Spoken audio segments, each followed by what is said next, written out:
Assalamualaikum warahmatullahi wabarakatuh. Selamat pagi, salam sejahtera untuk kita semua. Salam sehat, salam semangat untuk rekan-rekan jurnalis yang sudah berkenan bergabung pada kesempatan hari ini, juga masyarakat yang menyaksikan melalui YouTube channel BKPM TV. Saya Tina Talisa, dan pada pagi hari ini sesuai dengan apa yang sudah direncanakan, kita akan bersama-sama menyimak keterangan pers yang disampaikan langsung oleh Menteri Investasi Kepala Badan Koordinasi Penanaman Modal, Bapak Bahlil Lahadalia, dengan topik hari ini adalah investasi pasca implementasi Undang-Undang Cipta Kerja. Untuk itu, sebelum nantinya rekan-rekan diperkenankan bertanya, kita akan bersama mendengarkan apa yang disampaikan, diterangkan oleh Bapak Menteri. Pak Menteri, kami silakan. Tina, terima kasih. Assalamualaikum warahmatullahi wabarakatuh. Shalom, Om Swastiastu, Namo Buddhaya, salam kebajikan. Teman-teman media dan seluruh teman-teman yang sempat ikut dalam acara ini yang saya hormati, izinkan saya untuk menyampaikan pertama adalah salam sehat. Sekalipun kita tahu bahwa sudah hampir 2 tahun dunia dan Indonesia masih belum keluar dari persoalan pandemi COVID-19. Tapi sebagai warga negara yang diberikan amanah oleh negara untuk mengambil bagian dalam menyelesaikan persoalan-persoalan negara, khususnya di bidang investasi, harus berpikir pandemi bukanlah sebuah masalah atau halangan, tapi pandemi kita harus anggap sebagai tantangan untuk harus bisa keluar dalam rangka memberikan kontribusi kita yang terbaik kepada rakyat, bangsa, dan negara kita tercinta. Teman-teman media, saya pertama terima kasih atas waktu teman-teman untuk bisa bersama-sama dengan kita hari ini.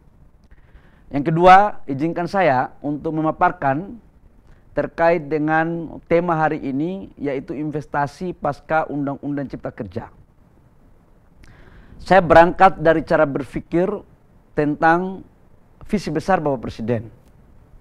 Bapak Presiden tidak pernah memerintahkan kepada menteri-menterinya untuk membuat visi misi sendiri. Yang punya visi misi itu hanya Bapak Presiden. Kami menteri sebagai pembantu Bapak Presiden menerjemahkan visi misinya. Yang terkait dengan visi Bapak Presiden adalah terkait dengan transformasi ekonomi. Transformasi ekonomi ini kami artikan sebagai poin yang merupakan tanggung jawab salah satu kementerian, yaitu Kementerian Investasi.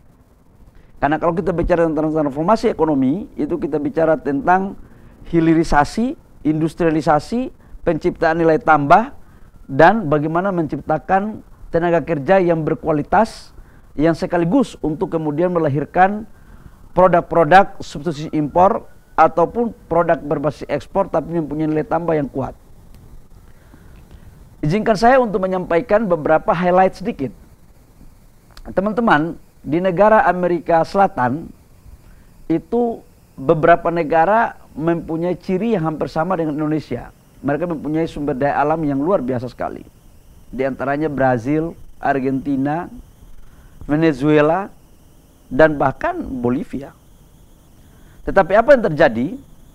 Mereka terjebak dalam kondisi yang tidak terlalu mendapat sebuah nilai tambah yang maksimal akibat karena 3 hal. Yang pertama adalah mereka terjebak dengan ekspor bahan mentah terus, sehingga tidak ada sebuah hilirisasi yang baik. Yang kedua, transformasi ekonomi mereka tidak berjalan sebagaimana mestinya. Dan yang ketiga adalah persoalan stabilitas politik. Indonesia dalam posisi sekarang yang masuk dalam negara G20, dan hari ini menjadi tahun ini Indonesia menjadi presidensi G20, harus betul-betul memanfaatkan momen ini sebagai momen strategis dalam rangka kebangkitan ekonomi nasional pasca pandemi COVID-19. Sebab hampir semua dunia hari ini berfokus untuk bagaimana membuat program pemulihan ekonomi pasca COVID-19 dengan mengacu pada 3 hal. Yang pertama itu adalah ekonomi yang ramah lingkungan, kemudian green energy udah pasti, dan yang ketiga itu adalah bagaimana kolaborasi dalam rangka meningkatkan nilai tambah. Dalam perspektif itu, bahwa Presiden memerintahkan kita untuk juga melakukan satu langkah-langkah strategis yang komprehensif untuk dijadikan sebagai rujukan keputusan negara dalam mewujudkan visi besar Bapak Presiden terkait dengan transformasi ekonomi yang juga sudah dicetuskan di G20 dan di Eropa kemarin, bahwa Indonesia akan konsisten untuk memperhatikan green industry, green energy, dan energi baru terbarukan, blue economy, tetapi itu butuh perencanaan yang panjang. Oleh karena itu izinkan saya untuk memaparkan beberapa langkah-langkah komprehensif strategis yang akan dilakukan atau yang sudah dilakukan dalam konteks menuju ke sana. Yang pertama, bahwa Indonesia kontribusi pertumbuhan ekonomi nasionalnya itu 57% konsumsi. Untuk kita bisa menuju kepada negara yang mempunyai penghasilan per kapita $12.000 ke depan, itu harus betul-betul kita dorong, tidak hanya konsumsi, tapi dia sudah harus masuk pada investasi dan nilai tambah. Maka kuncinya adalah hilirisasi. Kalau kita berbicara tentang potret pertumbuhan investasi di 2020, realisasi target investasi kita kan targetnya 817 triliun, tapi realisasi 825 triliun. Dan di tahun ini dinaikkan menjadi 900 triliun. Alhamdulillah kita sudah mampu menyelesaikan sebesar 73%. Dan saya yakinkan bahwa realisasi investasi di tahun 2021 insya Allah akan tercapai. Dan satu hal yang paling menarik adalah realisasi investasi tersebut tidak hanya didorong kecenderungan investor baik dari dalam maupun luar negeri, tidak hanya di Pulau Jawa, tapi sudah mulai merata. Dari Sumatera, Kalimantan, Maluku, Papua, dan Sulawesi. Dan foreign direct investment kita pun dengan PMDN itu berimbang. Artinya kemampuan ekonomi domestik kita itu cukup kita harus apresiasi. Dalam kerangka itu, maka kami di Kementerian Investasi, sejak kami masuk di pemerintah, selalu berfokus untuk bagaimana mendorong terjadinya hilirisasi di sektor-sektor strategis negara. Contoh, hari ini dan sudah kita lakukan, itu adalah bagaimana mendorong nikel. Sekali lagi, kita mendorong nikel untuk melakukan processing sampai dengan hilir. Minimal 70%, 60-70% nilai tambahnya harus terjadi di Indonesia. Hal tersebut sudah kita lakukan dengan LG 9,8 billion, dan alhamdulillah 2 bulan lalu kita sudah groundbreaking pabrik pertama untuk 10 giga.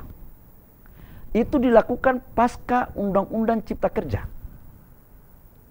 Kemudian CATL. Jadi Indonesia akan menjadi negara satu-satunya di dunia yang membangun ekosistem processing baterai dari mining, prokursor, cathode, kemudian baterai sel, sampai dengan recycle-nya, sampai dengan mobilnya. Dan teman-teman tahu, di Eropa, di undang-undang di Eropa, itu membuat aturan bahwa untuk membangun baterai sel, itu harus dekat dengan pabrik mobilnya. Ini adalah sebuah strategi yang mereka pingin untuk mobil baterai selnya tidak boleh ada di tempat lain. Tapi kita tidak boleh kalah strategi.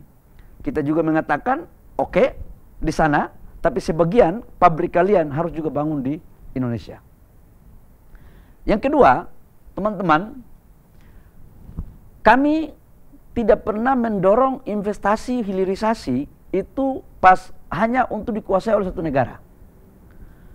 Indonesia harus berada pada satu posisi yang terbuka bagi semua negara yang melakukan investasi di Indonesia, selama memenuhi kaidah undang-undang. Karena kita menganut asas ekonomi bebas aktif, tidak hanya politik bebas aktif. Karena itu, saya menguraikan sedikit. CATL itu dari China. LG itu dari Korea. Kemudian Foxconn itu dari Taiwan. Kemudian BASF sama VW itu dari Eropa. Terakhir perkembangan kemarin dari Inggris akan masuk juga. Amerika sama Jepang udah hampir masuk. Ini sebagai bentuk bahwa kita tidak benar kalau dianggap bahwa kita hanya fokus berpihak pada salah satu negara. Itu satu. Yang kedua, teman-teman semua, bahwa kita sekarang mendorong untuk membangun energi baru terbarukan lewat PLTA. Kita akan masuk di Kayang, itu 12.000 mega. Dan kita akan masuk di Papua, di Sungai Mambramo, itu 23.000 mega. Kalau ini mampu kita lakukan, maka negara Indonesia salah satu negara yang akan mendorong untuk bagaimana bisa menyuplai kawasan-kawasan industri yang pada akhirnya produknya menjadi produk green energy. Yang ketiga, teman-teman semua, kita juga sekarang lagi mendorong untuk bagaimana investasi yang terjadi di Indonesia adalah melahirkan subsidi impor. Contoh kemarin saya tanda tangan MOU dengan Air Product 15 billion US dollar. 15 miliar US dollar itu setara dengan 200 triliun lebih. Yang akan fokus untuk membangun hilirisasi dari bahan baku batu bara dan gas. Tahu nggak kita sekarang? Kita sekarang itu impor gas LPG kita itu setiap tahun itu 5,5 juta ton sampai dengan 6 juta ton. Di mana harga pasar sekarang 1 ton itu $850. Tapi disubsidi oleh rakyat kita menerima itu gasnya itu hanya 5.300 per kilogram. Artinya per 1 juta ton itu negara subsidi kurang lebih sekitar 12,6 triliun. Kalau kali 5,5 juta itu hampir 60-70 triliun subsidi kita. Maka Kementerian Investasi atas perintah Bapak Presiden bekerja sama dengan Menteri SDM dan Menteri BUMN untuk melakukan proses hilirisasi terhadap batu bara kalori rendah, yaitu DME. Ini kita sudah akan mulai. Ini untuk menggantikan subsidi impor kita. Ini adalah salah satu syarat untuk negara kita keluar daripada jebakan pendapatan menengah. Dan saya ingin mengatakan bahwa ini bukan hal yang gampang. Saya tahu ada yang main-main untuk tidak mau proses ini terjadi. Termasuk ekosistem baterai mobil.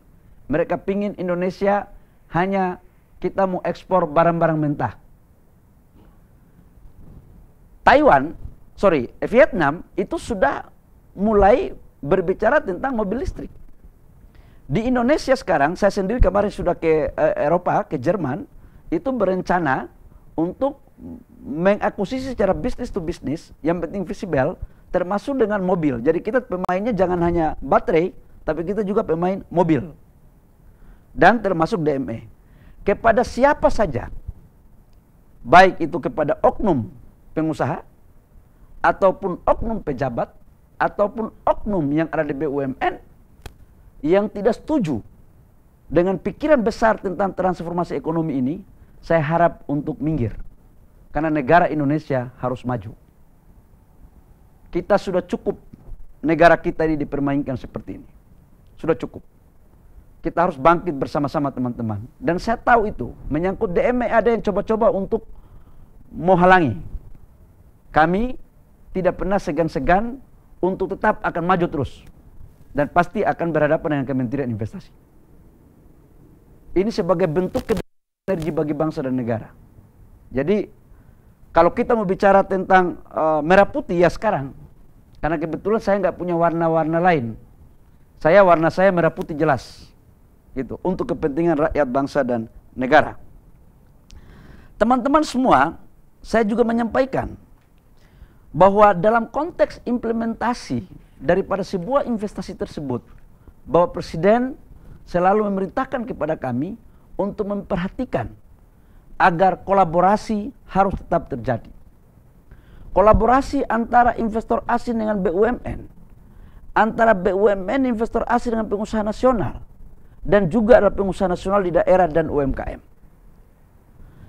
investasi harus dimaknai sebagai bagian instrumen untuk bagaimana menciptakan kawasan pertumbuhan ekonomi baru dan sekaligus mengurangi Gini rasio. Sebab menurut saya investasi yang berkualitas itu apabila memenuhi beberapa syarat. Termasuk dalamnya adalah bagaimana memberikan dampak multiplier efek kepada daerah tujuan investasi, dan harus ada orang daerah juga yang diikutkan untuk naik kelas. Kita sudah banyak belajar pada tahun-tahun yang lalu. Kita tidak boleh lagi berpandangan bahwa yang akan menguasai akses ekonomi itu hanyalah orang-orang yang punya modal. Nggak boleh. Harus rakyat juga mengambil bagian. Dan oleh karena itu, ruang keterlibatannya harus tetap kita buka. Maka, lewat kebijakan Kementerian Investasi, kolaborasi yang waktu dilakukan di tahun 2020 yang dilonceng kemarin di Januari, itu sekitar 1,5 triliun, sudah selesai, dan sekarang kita akan umumkan lagi bulan ini, bulan Desember maksudnya, itu yang cukup naik tinggi juga. Ini adalah bentuk daripada kolaborasi. Orang daerah harus menjadi subjek dan objek pembangunan ekonomi. Kenapa? Karena UMKM ini penting. Dan juga kami menyampaikan bahwa Undang-Undang Cipta Kerja yang sudah disahkan kemarin itu betul-betul mempunyai implikasi yang positif bagi kepengurusan perizinan. Kalau kita bicara tentang OSS, Online Single Submission, itu terjadi sejak 2018, 2019 dengan versi 1.0, kemudian 2020 kita luncurkan 1.1. Tapi OSS tersebut pendekatannya berbasis izin. Sementara OSS yang berdasarkan Undang-Undang Cipta Kerja sebagai tindak lanjut daripada pasal 174 dan diwujudkan lewat PP nomor 5, itu adalah OSS yang pendekatannya berbasis risiko. Dan sampai sejak diluncurkan dari tanggal 9 Agustus sampai dengan sekarang, OSS sudah berhasil mengeluarkan kurang lebih sekitar 500 perizinan. 500.000 perizinan. Di mana 99,7% itu adalah perizinan untuk UMKM dan perorangan. Jadi betul-betul ini merupakan bagian yang memudahkan bagi UMKM. Kenapa? Karena tidak dipungut biaya, bahkan sertifikat halalnya pun kita gratiskan, kemudian SNI-nya pun kita gratiskan. Memang dalam prosesnya untuk SNI sama sertifikat halal itu karena banyak yang mengajukan, pasti di MUI ataupun di BSN agak sedikit butuh waktu untuk melakukan proses verifikasi. Tapi semuanya itu dalam konteks koridor untuk bagaimana kita wujudkan, untuk kemudian bisa kita dorong. Karena harus diingat, 130 juta lapangan pekerjaan yang ada di bangsa kita, itu kontribusinya 120 juta dari UMKM. Total unit usaha kita dari 100% itu 99,8% itu adalah UMKM atau setara menurut data BPS kurang lebih sekitar 64 juta. Nah, tetapi yang terjadi yang memilukan bagi kita adalah kredit lending kita. Kredit lending yang keluar untuk UMKM itu tidak lebih dari 18%. Kenapa? Karena 6.000 triliun total kredit lending, 300 triliun kredit untuk keluar, sisanya untuk UMKM itu tidak lebih dari 1.200, hanya 1.179 triliun. Dan ini jujur BRI cukup luar biasa memainkan perannya. Kita pingin ke depan UMKM harus mendapat kredit lendingnya kurang lebih sekitar 25-30% karena NPL mereka rendah. Dan salah satu persoalan mereka adalah memang selama ini UMKM informal. Saya bekerja sama Pak Teten sebagai Menteri Koperasi untuk kita melakukan percepatan, memformalkan mereka untuk kemudian mereka mendapat akses perbankan.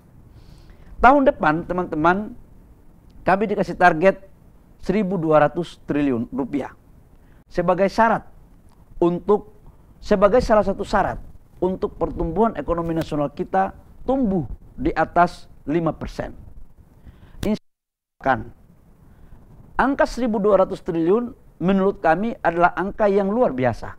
Tapi kalau kita lakukan secara sungguh-sungguh dengan penuh rasa tanggung jawab, dan kerja maksimal, kami mempunyai keyakinan atas dukungan teman-teman media dan seluruh rakyat Indonesia, insya Allah itu akan tercapai.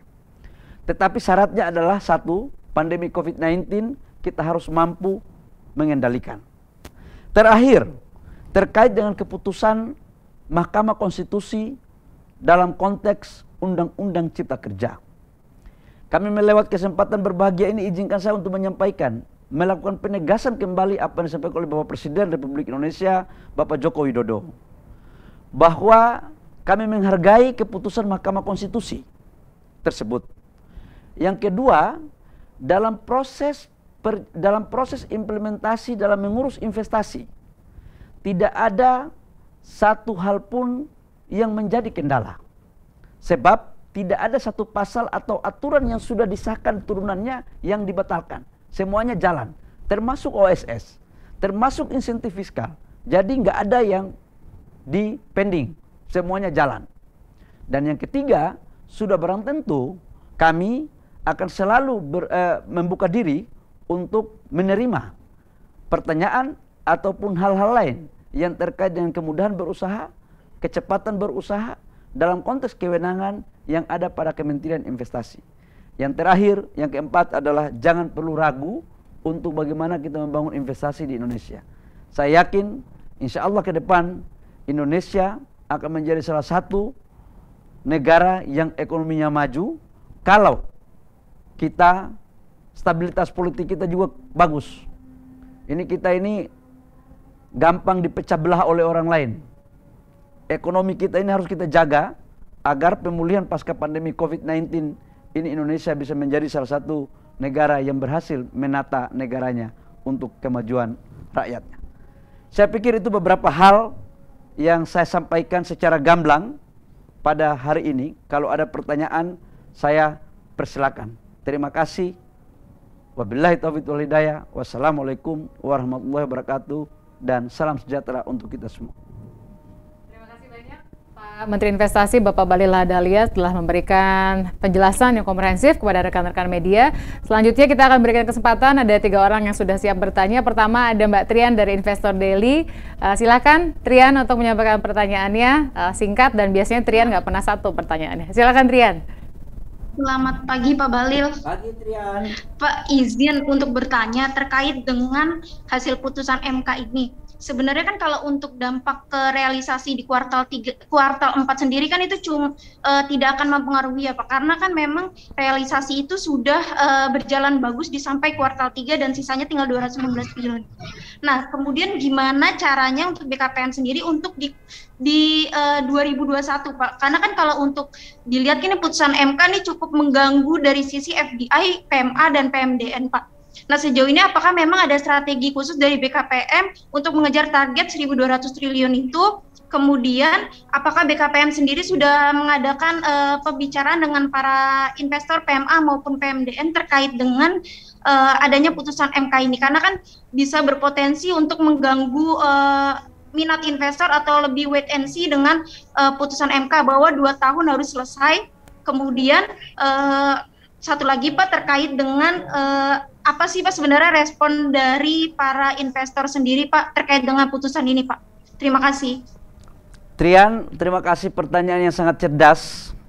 Ini Trian ini tidak hanya sebagai wartawan, tapi saya lihat dia sedikit sebagai analisa ekonomi dan politisi. Luar biasa, saya senang sama pertanyaan Trian. Trian, saya yakinkan bahwa realisasi investasi di 2021 saya setuju sama kamu bahwa insya Allah tidak akan terganggu sampai dengan kuartal keempat. Masalahnya adalah di 2022 pasca keputusan Undang-Undang Cipta Kerja. Sebagai negara demokrasi harus menjunjung tinggi semua keputusan dari semua institusi negara. MK mempunyai kewenangan itu. Tetapi kita juga melihat jangan terlalu berlebihan dalam menanggapinya. Sebab apa? Keputusan tersebut kan cuma persoalan hulunya aja, formilnya aja.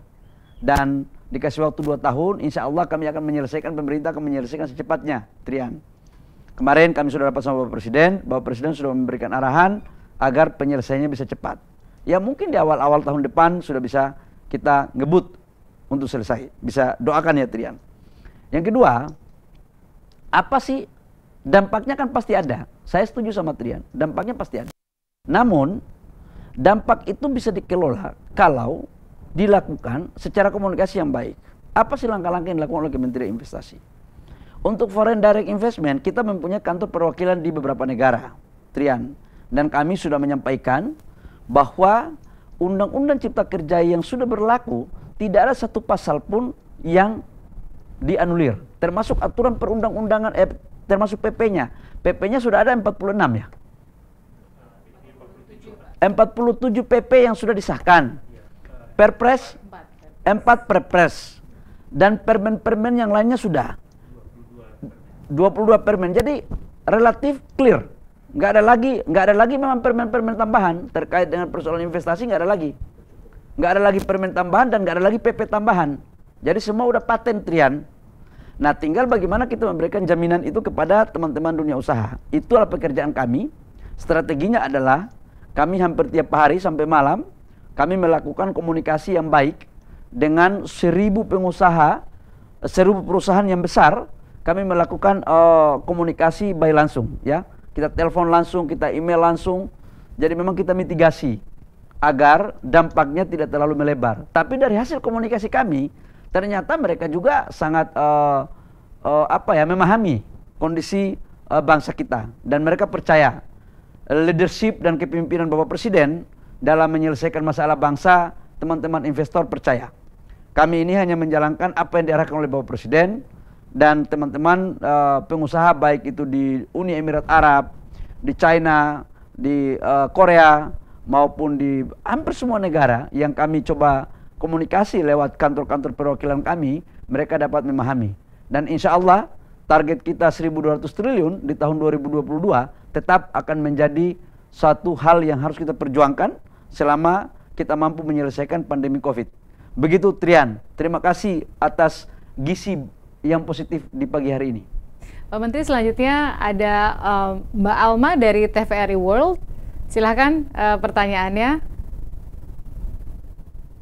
Sudah bergabungkah? Dan sudah dibuka audio videonya? Silahkan. Siang Pak Bahlil, Ya. Terima kasih atas kesempatannya. Jadi gini Pak, kemarin itu kan Kementerian Investasi dengan Apkasi sudah menandatangani kerjasama investasi. Nah itu ada dampak dari UU Cipta Kerja nggak Pak? Apa itu? Ke investasi di beberapa daerah? Oh. Seluruh Indonesia, apakah ada dampaknya dari Undang-Undang Cipta Kerja dan putusan MK ini, Pak? Oke. Makasih Mbak Alma. Alma, udah Alma? Ya, Alma, apa yang kemarin kami tanda tangani dengan Apkasi, saya pikir nggak ada ya Alma ya, karena semua apa yang kami teken itu sudah merupakan bagian ruang lingkup dari PP nomor 5 dan PP nomor 6. Karena PP nomor 5 itu tentang sistem perizinan yang ada pada kementerian lembaga, yang semua terkonek semua lewat OSS, sementara PP nomor 6 tentang sistem perizinan yang ada di daerah, gubernur, bupati, wali kota, dan semua sudah terkonek dengan OSS. Dan oleh karena tidak ada satu perintah MK yang menyatakan menggugurkan PP dan aturan yang sudah ada, maka saya pikir secara prinsip dan secara undang-undang dari keputusan MK nggak ada pengaruhnya. Dan semuanya alhamdulillah kita juga sudah komunikasi dengan Ketua Apkasi, semuanya clear. Begitu, Alma. Terima kasih Mbak Alma, TVRI World. Selanjutnya ada Mas Aris dari Bloomberg. Silahkan. Terima kasih, selamat siang Pak Bahlil. Ya, terima kasih kesempatannya. Pak Bahlil, ada dua pertanyaan. Yang pertama mengenai gambaran 2022 setelah UU CK ini diputus MK, di mana apakah tadi sudah sempat disinggung mengenai target investasi. Yang ingin saya tanyakan nanti, apakah konsentrasi BKPM nanti sama dengan 2021 atau ada sektor-sektor bidang-bidang lain yang akan ditindaklanjuti? Terlepas dari UUCK ini nanti perubahannya seperti apa. Yang kedua mengenai poin-poin UUCK, apakah ada klausul yang akan diperbaiki seiring dengan putusan MK atau akan tetap seperti yang kita tahu saat ini? Terakhir, mohon maaf, mengenai nikel, gimana Pak Bahlil? Kan udah janji waktu konversi terakhir akan memberi update apakah ekspor nikel yang kandungannya rendah akan dilarang. bagaimana waktu itu Pak Bahlil bilang ada diskusi dan akan diputuskan sebelum akhir tahun. Terima kasih banyak Pak Bahlil, tetap paten. Selamat siang. Mas Aris. Mas Aris, ya. Makasih Mas Aris. Yang pertama menyangkut dengan sektor prioritas di tahun sektor 2022. prioritas. Mas Aris, ya. Di tahun 2022 kami lebih fokus, semuanya fokus, tapi yang paling prioritas adalah kita mendorong hilirisasi, Mas Arif.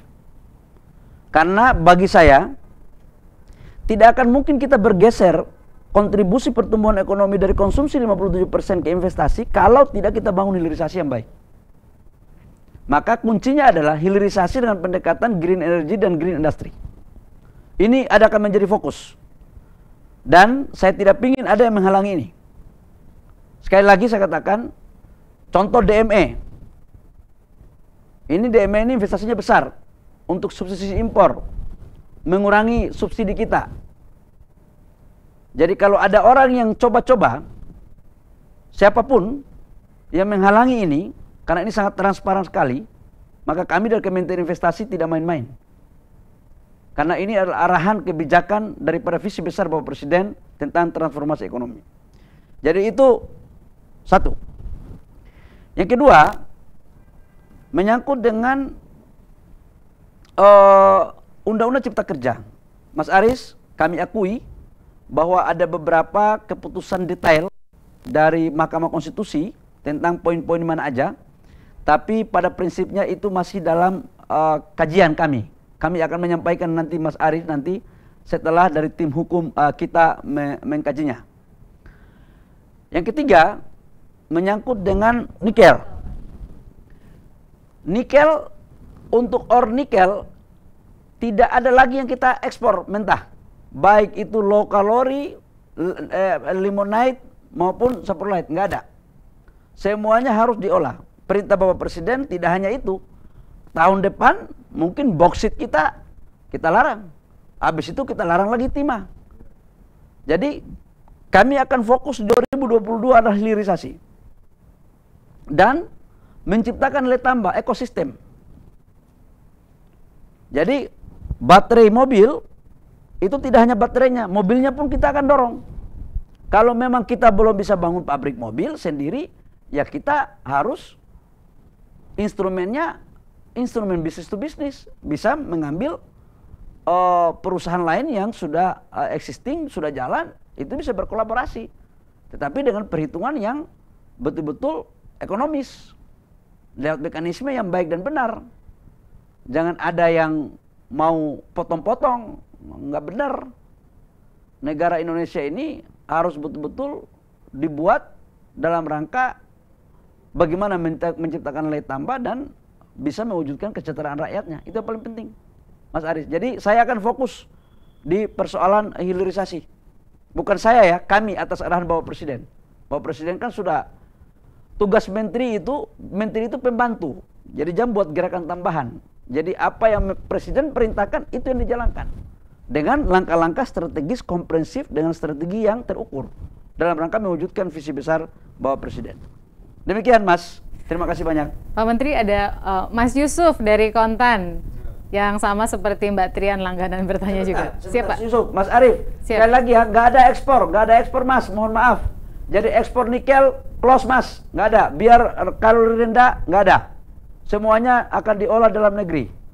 Udah cukup lah, kita jangan jual lagi tanah air ini. Kita harus olah dalam negeri. Terima kasih Mas Arif. Sukses selalu. Clear ya Mas Aris ya dari Bloomberg ya. Selanjutnya Mas Yusuf dari Kontan, silakan. Silakan Cup. Ya, siang Pak Bahlil, Teh Vina. Langsung aja Pak, ada beberapa pertanyaan. Yang pertama, tadi seperti yang dari Katria tanyakan soal putusan MK. Sebetulnya kan salah satu kriteria IODP itu kan kepastian hukum Pak. Nah, terkait dengan putusan MK tersebut dengan adanya revisi Undang-Undang Cipta Kerja, apakah akan mempengaruhi target IODP Indonesia kan 2022 kalau nggak salah di peringkat 60 Pak ya. Ini dampaknya terhadap kepastian hukum dan kemudahan berusaha di penilaian IODP bagaimana? Apakah sudah ada pertanyaan atau desas-desus dari World Bank atau seperti apa gitu Pak? Terus yang kedua pertanyaannya terkait soal UMP, Pak. Kan banyak buruh yang komplain kalau UMP 2022 terlalu rendah gitu. Nah ini kalau dari Kementerian Investasi sendiri ada masukan nggak sih Pak dari calon investor atau investor yang sudah existing terkait UMP 2022? Apakah ya memang terlalu kecil atau terlalu besar, dan bagaimana dampaknya ke depan? Apakah akan mempengaruhi minat investasi di Indonesia kalau nantinya UMP misalnya gitu Pak direvisi lebih tinggi gitu dari ketentuan yang keluar saat ini? Dan terakhir Pak Bahlil, katanya Kadin Inggris juga ikut mengomentari terkait Undang-Undang Cipta Kerja nih Pak. Dibilang katanya pemerintah Indonesia kurang dengan lembaga kurang Kadin Inggris Pak, UK Chamber of Commerce. Nah, ini tanggapan dari Kementerian Investasi seperti apa Pak ya? Terima kasih. Mas Yusuf, yang pertama terima kasih banyak. Menyangkut dengan keputusan MK, khususnya Undang-Undang Cipta Kerja, apakah berdampak pada IODB? Kami harus menyampaikan bahwa kami sudah komunikasi sama World Bank. Hal ini juga kami sudah bicara sama World Bank. Dan untuk sementara, untuk IODB, World Bank belum melakukan pengumuman penilaian. Bahkan untuk sementara dipending.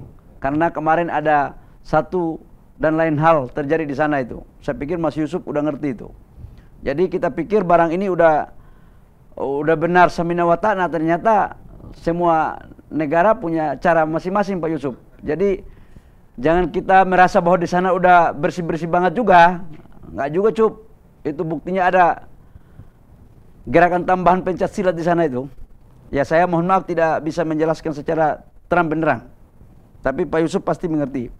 Tapi menurut saya bukan hanya rankingnya, tapi bagaimana perasaan para dunia usaha untuk melahirkan 4 hal. Kepastian, kemudahan, transparansi, dan efisiensi. Ini yang paling penting. Dan kami di Kementerian Investasi dan seluruh perangkat yang ada di daerah, di DPMPTSP, selalu saya meminta berkali-kali. Mudahkan dunia usaha, kasih izin mereka. Jangan nahan, terkecuali pengusahanya bermasalah. Karena ada pengusaha yang bagus, yang nggak bagus juga ada juga. Saya tahu nih kelakuan-kelakuan begini nih, gitu kan? Jadi Pak Yusuf harus ngerti juga, tidak semuanya pengusaha itu bagus. Ada juga 1-2 yang gerakan tambahan tinggi, gitu. Nah, yang gerakan-gerakan tambahan ini, yang mohon maaf harus diluruskan, gitu loh. Nah, karena menurut saya, kalau 4 hal tadi, kepastian, kemudahan, efisiensi, kecepatan itu pengusaha sudah merasakan, maka otomatis mereka bisa melakukan percepatan realisasi. Pasti menciptakan lapangan pekerjaan. Pasti menghasilkan pendapatan negara. Pasti meningkatkan pertumbuhan ekonomi. Itu dampak dari kecepatan itu. Yang kedua, menyangkut dengan upah minimum, Pak. Upah minimum. Nah, ini harus jawab ini Menteri Tenaga Kerja. Jangan saya Cup. Tapi saya membuat logika. Teman-teman media, saya punya pengalaman ketika menjadi pengusaha. Ini menceritakan pengalaman saya. Kami itu, kalau pengusaha itu, selalu berpikir tidak hanya bagaimana mendapatkan profit, tapi bagaimana menjaga keberlangsungan usahanya sendiri. Karena kalau dia tidak mempunyai kemampuan untuk membayar pegawainya, ya perusahaan itu tutup. Kita tahu pandemi COVID ini lagi melanda negara kita. Dan pertumbuhan ekonomi kita ini positifnya itu kan baru pada kuartal kedua dan kuartal ketiga. Tapi 1,5 tahun kemarin itu kan kasihan minus. Ini ibarat mobil, perusahaan-perusahaan ini baru lari pemanasan. Baru ganti oli. Tiba-tiba lagi dikasih beban yang tinggi. Ini bisa-bisa mobilnya masuk di got. Artinya apa yang saya mau sampaikan? Yuk, sama-sama yuk kita berjiwa besar. Teman-teman buruh juga saya hormati, saya karena dulu pernah jadi karyawan juga, saya menghargai juga pikiran mereka. Nah, tapi ini kita harus ada pada titik tengah. Jadi yang penting mereka juga bisa dapat gaji, tetapi usahanya juga jangan kita kasih beban dulu yang terlalu tinggi, Cuk. Kasihan ini mereka ini. Mereka ini punya kredit itu lakukan refinancing terus. Refinancing terus. Bunganya aja yang dibayar sekarang, sebagian pokok nggak bisa dibayar. Kalau ditambah beban lagi, nanti lama-lama perusahaannya tutup, terus semua kita bubar. Nah, sekarang kita pilih nahan sedikit, tapi perusahaannya selamat, atau kita paksain perusahaannya bubar dan semua nggak dapat apa-apa. Nah ini saya pikir ini cukup kebijaksanaan. Tapi berapa angkanya? Saya pikir nantilah dari perhitungan dari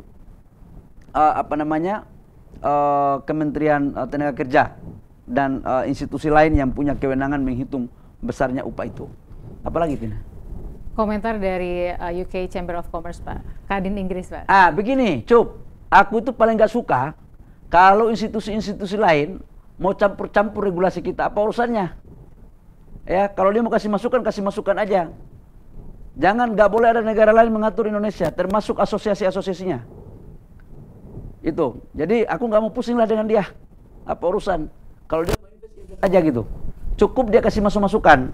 Apa masukannya? Ayo, selama itu bagus untuk negara, kita akan mempertimbangkan. Tapi jangan memaksakan kehendak. Aku tahu itu dulu. Ketika pembahasan Undang-Undang Cipta Kerja, mereka kan meminta untuk UMKM itu dibuka untuk asing. Aku nggak mau lah. Itu. Jadi posisi kita, kita cukup mendengar mereka dengan baik. Kalau itu pikirannya bagus untuk perbaikan, kita hormati, kita hargai. Tapi jangan mereka memaksakan kehendak untuk mengatur negara kita. Yang tahu negara kita adalah kita sebagai pemilik sah daripada bangsa ini. Jangan kita mau diatur-atur oleh yang lain. Begitu ya. Makasih.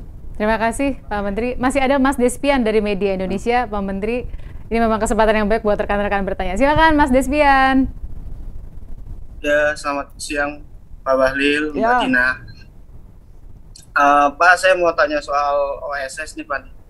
Kan tadi Bapak menyatakan bahwa sudah ada 500.000 izin yang dikeluarkan oleh OSS, 99%-nya merupakan UMKM.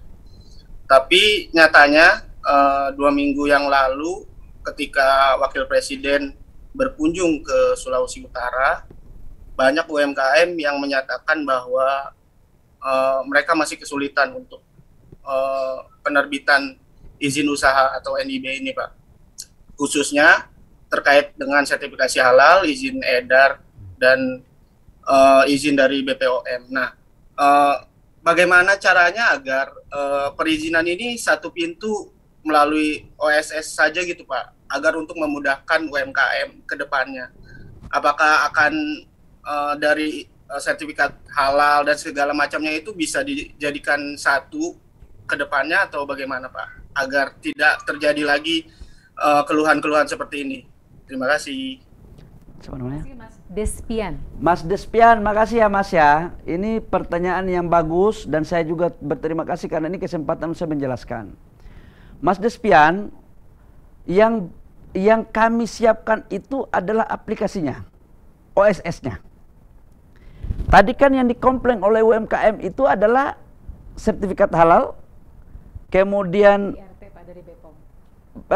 BPOM sama apa lagi? SNI enggak? Sudah Pak tadi. SNI. Iya, PSN. Jadi Mas, sistem itu terkonek dengan mereka memang. Jadi untuk memberikan sertifikat halal bukan domain di Kementerian Investasi, tapi itulah domain MUI kalau nggak salah ya. BPJPH Pak. BPJPH. BPJPH itu apa? Kementerian Agama. Badan Kementerian Penyelenggara Agama. Jaminan Produk Nah Halal. mungkin yang mengajukan itu kan banyak Mas. Yang mengajukan itu kan banyak. Ini mungkin ya. Yang mengajukan kan banyak.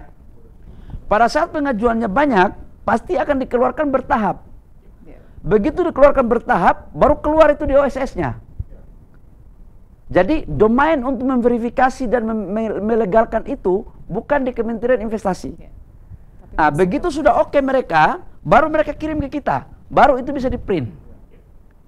Nah, contoh itu terjadi juga pada BPOM maupun BSN Pak. BSN. Tetapi kita punya NSPK Mas. Kita mempunyai norma standar Mas. Jadi ada harinya. Jadi contoh katakanlah waktunya untuk mendapatkan sertifikat halal maksimal 30 hari contoh. Nah kalau 30 hari dia nggak keluarin, nah kita tanyain dari sini. Kalau nggak lagi kita keluarin. Karena itu mempergunakan namanya fiktif positif. Jadi kalau dia baru keluar 1 minggu, baru diajukan 1 minggu, dia mau print, oh NIB udah ada, kenapa saya punya halal nggak langsung keluar? Memang belum bisa Mas. Nah, tetapi kalau sampai sudah 30 hari, dia nggak keluarin, kita keluarin Mas. Memakai kewenangan fiktif positif. Tetapi kalau baru 2 minggu, nggak bisa, nanti kita kena pelanggaran. Itu logika itu yang saya maksudkan. Jadi, bukan OSS-nya, tetapi memang bagian isi, konten, kewenangan, itu ada pada kementerian-kementerian teknis. Tetapi kita kasih atur waktu di situ. Nah, ini semua dalam rangka menjaga transparansi, kecepatan, dan efisiensi. Begitu, Mas, laporannya. Ini luar biasa sekali pertanyaan kau nih, cukup untuk memberikan penjelasan kepada seluruh masyarakat yang ada di Republik ini. Terima kasih Mas Despian, jadi satu pintu lewat OSS, keluar lewat OSS juga, begitu Mas Despian ya. Izin Pak Menteri, ada satu lagi Mbak Dinda dari CNBC Pak. Oh ya. Mbak Dinda silakan. Bertanya ya. Halo, selamat siang Pak. Siang. Dengar nggak ya Pak? Yes, Dinda, muka kau mana? Ini Pak. Oh, nggak kelihatan kau. Coba di spotlight dulu Mbak Dindanya. Iya, supaya kelihatan jelas. Emang nggak kelihatan ya? Oh, udah kan? Iya, sudah kelihatan, tinggal jadi Oh, iya, di iya, spotlight kan, tolong. Oke. Iya. Pak Bahlil mau ini Pak, mau konfirmasi yang tadi Bapak bilang soal akuisisi B2B yang di Jerman itu, perusahaan mobil di Jerman itu sebenarnya narasinya seperti apa ya Pak? Kenapa akhirnya perusahaan tersebut ingin mengakuisisi mobil listrik di Jerman itu? Terus sebenarnya ada apa sih maksudnya di balik itu tuh, kenapa sampai akhirnya Bapak tadi menyebut bahwa kalau ada oknum BUMN yang tidak setuju dengan itu maka mundur gitu. Itu sebenarnya ada cerita apa di balik itu gitu Pak. Makasih, itu aja Pak. Makasih Mbak Siapa Dinda. namanya? Mbak Dinda. Dinda, kamu jangan keluar. Kamu cerdas kamu nih. Paling pintar menjebak pejabat negara kamu nih. Dinda, saya mau sampaikan satu hal. Yang pertama tadi menyangkut dengan Utamanya memang soal itu Pak pertanyaan. enggak, yang pertama tadi Dinda. Akuisisi Pak. Akuisisi Dinda ya, Dinda. Akuisisi Pak, mobil sama motor listrik. Dinda, saya mau jelaskan. Ya, saya mau jelaskan dulu konsep besarnya. Dinda, kita ini kan membangun ekosistem EV, electric vehicle. Kita membangun ekosistemnya. Ini bicara negara ya, Dinda ya. Kita mulai dari mana? Dari baterai. Baterai mobil itu kita sudah mulai kerjasama sama LG, sama CATL. Oke? Kita kerjasama dengan beberapa perusahaan lain, termasuk VW, kemudian BASF. Itu dari hulu ke hilir, Dinda. Dari tambang, smelternya, prokursor cathode, sampai baterai sel, sampai recycle-nya, sampai mobilnya. Jadi itu Dinda, salah satu yang pertama di dunia ini yang kita bangun. Negara lain belum membangun ini, Dinda. Dan ingat, 40% komponen mobil itu ada pada baterai. Oke, satu ya. Sekarang kita bicara tentang ekosistem secara keseluruhan. Mobil itu kan baterainya 40%, mobilnya 60%. Nah, bayangkan Vietnam saja yang nggak mempunyai cadangan bahan baku seperti kita, dia sudah meluncurkan mobil baterai. Kita ini belum. Maka kemudian kita rencanakan untuk membangun ekosistemnya dari mobil sampai baterainya, Dinda. Nah, ini cara berpikirnya. Jadi kalau membangun negara jangan berpikir seperti rumah kos. Harus berpikir gede gitu. Nah, kemudian dalam prosesnya untuk punya mobil itu kan dua strategi. Bangun sendiri atau akuisisi yang sudah punya. Nah, kalau bangun sendiri, saya melihatnya itu masih butuh waktu. Opsinya adalah akuisisi. Tapi akuisisi itu kan sesuatu yang tidak diharamkan selama secara bisnis to bisnisnya masuk, transparan. Itulah ekosistemnya. Dan itu kita melakukan kajian lewat rapat. Bukan bicara omong kosong di pinggir jalan, gitu Trian. Dan ini membangun negara gitu loh. Nah, yang saya tadi maksudkan, saya tidak ngomong bahwa kalau tidak mau mundur oknum pejabatnya. Aku bilang begini, kalau yang tidak mau bergeser, kami mau maju terus untuk kebaikan rakyat bangsa dan negara. Jangan menghalangi konsep negara. Dan kalau tidak mau, bicara baik-baik. Nggak boleh kita memperlihatkan sesuatu yang tidak mencerminkan kedewasaan dan pembangunan negara. Itu loh. Tidak hanya itu, termasuk dengan tadi saya bicara tentang hilirisasi dari DME. Gitu, karena ini kewajiban negara untuk mewujudkan. Nah, tinggal bisnis to bisnisnya, siapa namanya? Dinda, tinggal bisnis to bisnisnya Dinda. Bisnisnya, ya kalau harganya itu contoh 10 rupiah, ya jangan di markup. Gitu loh. Jadi harganya harus clear. Bila perlu tawar 10 rupiah, tawar 9 rupiah. Yang salah itu kan kalau markup atau ada kepentingan pribadi. Tapi kalau tidak ada, apanya yang salah? Apalagi bisa diuji lewat sebuah proses yang sangat transparan kan? Gitu deh, ya. Jadi nggak bermaksud untuk mau singgung siapa, nggak ada cerita itu. Kita mau bicara dalam konteks yang lain. Ya, Indonesia ini kan orang ke masjid aja kadang-kadang diprotes, gimana coba? Apalagi yang urusan-urusan begini, Dinda kan? Jadi kita ini terlalu banyak demokrasi, jadi penting saya kasih warning begitu Dinda, supaya dalam kerangka bagaimana membangun negara. Karena sekali lagi warna saya nggak ada warna A, B, C, D, warna saya merah putih, gitu. Hanya satu warna saya merah putih. Gitu. Demikian Dinda.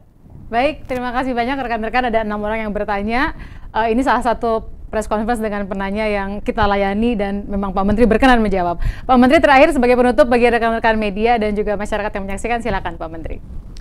Teman-teman media yang saya cintai, kami jujur mengatakan selama saya 2 tahun di pemerintah, saya sangat merasakan betul peran serta dari teman-teman media dalam menyampaikan informasi kekinian, khususnya untuk membangun optimisme dan transparansi dari kebijakan negara khususnya di bidang investasi kepada publik.